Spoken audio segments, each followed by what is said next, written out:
Hello guys, it's Obley here, back with another video for you. We're going to break down some of the things that are happening in 11.1, talk about some of the spells. Also, we're going to touch up a little bit on Unholy, because normally I primarily talk about Frost, but do also play Unholy quite well too. So we're going to go and hop into that right now. So first things first, we're going to talk about the Unholy Death Knight tier set. So what we've got here is the winning streak. Now, every class in the game basically has their winning streak tier set, and it's really shit for some, really good for others. For us, or for Unholy DKs, it's quite good because it increases the damage of Death Coil and Epidemic by 3%, stacking up to 10 times. That further increases talents with 1 Death Coil damage. Death Coil and Epidemic have 15% chance to remove winning streak. The 4 set, when you cast Dark Transformation, grants up to 10 stacks of winning streak, and while it's active, the effectiveness of winning streak is increased by 100%. So that means that the damage provided, or damage increased, to Death Coil and Epidemic is 60% rather than 30% if you can stack it up to 10 times. It just makes Dark Transformation and Death Coil builds really good.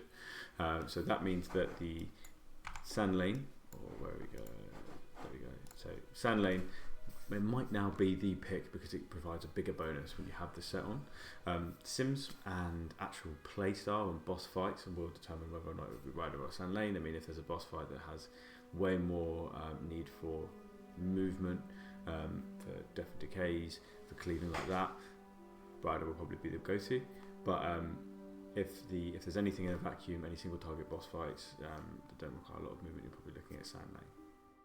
In terms of the build, if it's going to change the build style very much, not really too sure at the moment. I think you're still better off just going the AoE build and then the single target build that you've got now.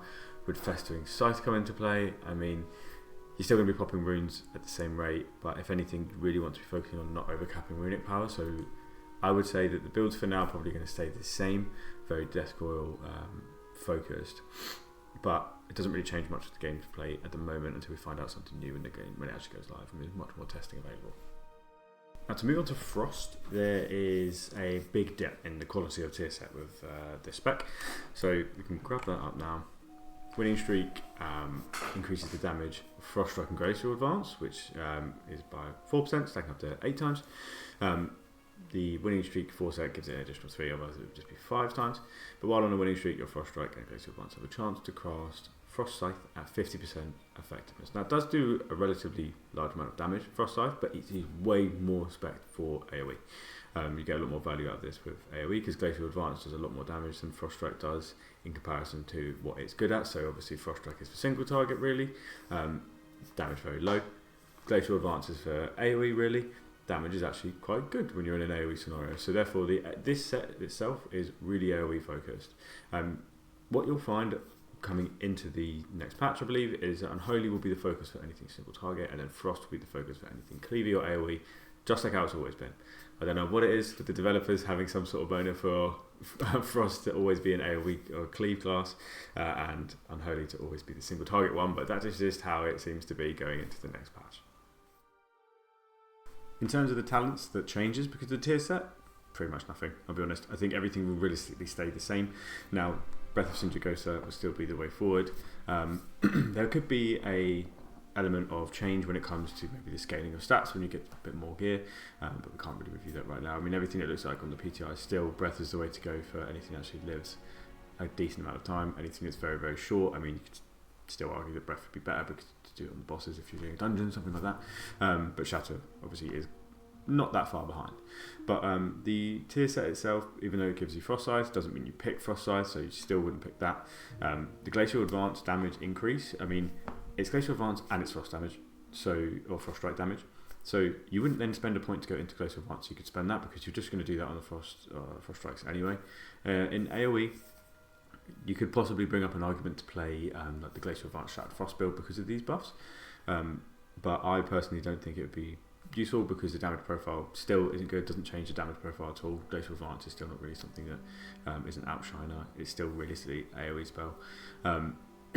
So therefore, there isn't going to be much change when it comes to the tier sets or talents or the rotation that we play. Last but certainly not least, we are talking about the new Breath of Sindragosa rework. Now it looks like the spell has been given sort of a counterpart here, where it's more of a combination of Bone Storm and Gathering Storm, where it consumes runic power just to start with once you cast Pillar of Frost, and then spending runes inside of it will increase the duration by 1 second. Now, I don't think it'll end up going live this way, because if you think about it, Gathering Storm lasts for quite a while, and its duration is increased by every rune by half a second. So this would be 1 second, so it'd be double the duration. I mean, that would just mean that you would have like 100% uptime Breath of Sindragosa, I think, most of the time. There is something to say where you won't have quite as many resources to play with, because Breath of Sindragosa, by consuming runic power, gives you resources. However, with this version of the spell, it wouldn't do that other than the very first time, so I don't know. However, I think if they made it more like half a second, just like Gathering Storm, so they were hand in hand, that probably would be okay. It'd be a bit of an odd pairing, because you just press Gathering Storm, then press Breath, and then all of a sudden you have these two things to keep up by spamming runes.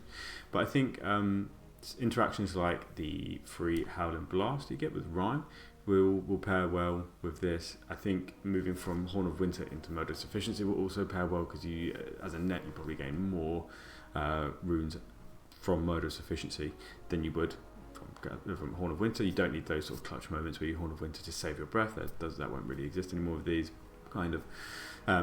But overall, I think it's a good change. I've been begging for something like this for such a long time. I've always said that it would be such a better spell if you consumed it like Bone Storm. And here we go. Hopefully this goes live.